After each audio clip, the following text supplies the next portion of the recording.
चलिए बात करते हैं कानूनी लड़ाई की। हमने बात की इस बिल के समर्थन पर, जो बात चल रही है, वो जो आभार जताया गया मुस्लिम समुदाय के एक पक्ष की तरफ से, वो भी हमने आपको दिखाया।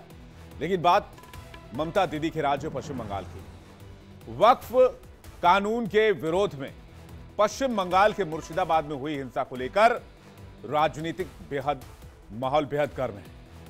बीजेपी ने राज्य में सरकार चला रही तृणमूल कांग्रेस पर आरोप लगाया कि उसके नेताओं ने मुर्शिदाबाद जिले में सांप्रदायिक हिंसा को भड़काया। दूसरी ओर मुख्यमंत्री ममता बनर्जी कह रही हैं कि बीजेपी सरकार के सत्ता से बाहर होते ही वक्फ कानून को रद्द कर दिया जाएगा।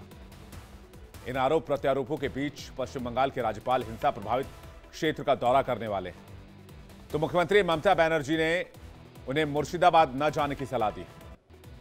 वक्फ अधिनियम के खिलाफ विरोध प्रदर्शन के दौरान मुर्शिदाबाद में हुई हिंसा पर पश्चिम बंगाल के राज्यपाल सीवी आनंद बोस ने कहा, मैं खुद वहां की वास्तविकताओं को देखने के लिए मैदान में उतरने जा रहा हूं। I'm going to the field to see for myself the realities in the field. Only then I'll be able to make up my mind on the future course of action and give reports to whoever is concerned to implement things. I will certainly have an objective view about the matter, and now that the central forces are also there, situation has been brought under control. Now what we should do is to do the mopping up operation and also take a further step. पश्चिम बंगाल के मुख्यमंत्री ममता बनर्जी ने राज्यपाल CV आनंद बोस से हिंसा प्रभावित मुर्शिदाबाद जिले का प्रस्तावित दौरा स्थगित करने का आह्वान किया है। उन्होंने कहा कि स्थिति धीरे धीरे सामान्य हो रही है और विश्वास बहाली के उपाय किए जा रहे हैं। আমি অ্যাপিল করব মাননীয় রাজ্যপাল মহাশয়কে, please wait few days more. আমাদের স্টেট উইমেন কমিশনে যেতে চেয়েছিল, তাদেরও আমরা বলেছি please just wait few days more, কিছুদিন অপেক্ষা করুন, आगे उधर मध्य कॉन्फिडेंस बिल्ड अप हो। मुर्शिदाबाद में ममता की नीतियों पर अखिल भारतीय संत समिति के महामंत्री स्वामी जितेंद्रानंद सरस्वती ने भी नाराजगी जाहिर की है। पश्चिम बंगाल के मुर्शिदाबाद जिले में धूलिया नामक स्थान पर जिस प्रकार मुसलमानों ने आक्रमण करके दलित हिंदुओं की हत्या और 300 से ज्यादा उनके घरों को फूंका, आज झारखंड में पलायन करके वो शरण लेने को मजबूर हुए, उन सबके प्रति हमारी संवेदना है। और अखिल भारतीय संत समिति भारत सरकार से यह मांग करती है कि बांग्लादेश की सीमा पर होने के कारण इसमें कहीं न कहीं अंतर्राष्ट्रीय षड्यंत्र है, इसकी जांच हो। और बंगाल का हिंदू सुरक्षित नहीं है, इसलिए समय रहते केंद्र सरकार प्रभावी कार्यवाही करे, तभी बंगाल का हिंदू सुरक्षित हो सकता है। वहीं बंगाल में राष्ट्रपति शासन के लिए फलाहारी महाराज ने मोदी को अपने खून से खत लिखा है। पत्र लिखकर मांग की है कि बंगाल में राष्ट्रपति शासन लगाया जाए। उन्होंने लिखा है कि बंगाल में महिलाओं पर अत्याचार हो रहा है, निर्दोष हिंदुओं की हत्याएं हो रही हैं और घरों को जलाया जा रहा है। बंगाल को बांग्लादेश बनाने का षड्यंत्र हो रहा है। अब तक वहां पर हजारों निर्मम हत्याएं हो चुकी हैं, लेकिन वहां की सरकार कोई एक्शन नहीं लेती है। ऐसी सरकार को बर्खास्त करना राष्ट्रहित में जरूरी है। वहां पर राष्ट्रपति शासन लगाने की कृपा करें। वहीं वृंदावन के सभी संतों ने दिनेश फलाहारी महाराज की बात का समर्थन किया है और पीएम मोदी से अपील की है कि बंगाल में राष्ट्रपति शासन लगाई जाए।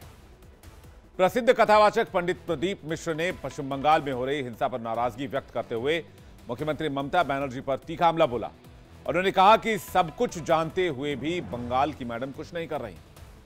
बंगाल में रोज की हिंसा चल रही है और वो मैडम बैठी बैठी देख रही है। प्रतिदिन बंगाल में सनातनियों पर चोट पहुंचाई जा रही है, पर कहते हैं विनाश काले विपरीत बुद्धि। अब तो लगता है कि उस मैडम को सुधारने के लिए भी एक शिव महापुराण की कथा करना पड़ेगी बंगाल के ही क्षेत्र। तब समझे कि कहाँ बुद्धि जा रही है, तुम्हारा चित्त कहाँ जा रहा है, तुम्हारा विवेक कहाँ जा रहा है। एक बार आइए बंगाल से इस मारवाड़ की राजस्थान की भूमि पर। मुर्शिदाबाद में हुई हिंसा को लेकर मचे संग्राम के बीच राष्ट्रीय महिला आयोग की अध्यक्ष विजया राहतकर कोलकाता के लिए रवाना हो गई हैं। वो पश्चिम बंगाल के उन इलाकों का दौरा करेंगी जहां वक्फ अधिनियम के खिलाफ विरोध प्रदर्शन के दरमियान हिंसा हुई थी। मुर्शिदाबाद हिंसा को लेकर राष्ट्रीय महिला आयोग की अध्यक्ष विजया राहतकर ने कहा है कि पश्चिम बंगाल में जो हिंसक घटनाएं हुई हैं उसे देखकर वो बहुत चिंतित हैं। महिलाएं बहुत डरी हुई हैं, उनके मन में असुरक्षा की भावना है। हमने इन सभी घटनाओं का संज्ञान लिया और राष्ट्रीय महिला आयोग ने एक जांच कमेटी का गठन भी किया है। पश्चिम बंगाल में जो हिंसा की घटनाएं घट रही है उसको देखते हुए बहुत चिंता भी हो रही है और बहुत ज्यादा तरीके से बहुत ज्यादा पैमाने पे ये घटना भी वहां पे घट रही है। जो मीडिया के रिपोर्ट जो आ रहे हैं उसमें से तो ये भी सुना है कि लगभग वहां पे 800 घरों पे अभी ताले लग गए हैं और महिलाएं बहुत डर गई है और उसी के साथ साथ हम ये भी कह रहे हैं कि असुरक्षा की भावना उनके मन में बहुत ज्यादा है। तो इन सभी घटनाओं का हमने संज्ञान लिया है और राष्ट्रीय महिला आयोग ने एक जांच कमेटी का एक गठन किया है। मुर्शिदाबाद में वक्फ कानून को लेकर भड़के हिंसा के बाद एसआईटी का भी गठन कर दिया गया। पुलिस ने 9 सदस्यीय टीम का गठन किया जिसमें आईबी, एसटीएफ और सीआईडी के अधिकारी शामिल हैं।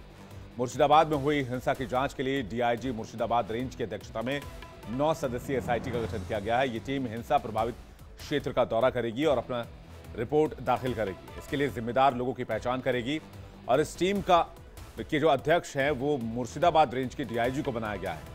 वहीं हिंसा को लेकर सीएम ममता बनर्जी ने कहा, हम ड्रोन से निगरानी कर रहे हैं, किसी को भी मुर्शिदाबाद में आने की इजाजत न दें। We have already announced yesterday our policy. The victims we are giving 10 lakhs to each family and the victims जिसको घर तोड़ा है, जो भी इसमें शामिल है, मैं इन्वेस्टिगेशन का पहले इसको बारे में कुछ टिप्पणी नहीं करेंगे। जो बीजेपी करते हैं उसको सेंट्रल मिनिस्टर करते हैं। इन्वेस्टिगेशन के लिए हम लोगों ने सीट तैयार किया है, लेट देम फाइंड आउट। लेकिन उसको सबको घर हम बांग्ला का बाड़ी बना देंगे और जिसको दुकान के कोई शॉप में कोई प्रॉब्लम हुआ तो उसमें भी हम उसको मदद करेंगे। Is it clear? I think it is crystal clear.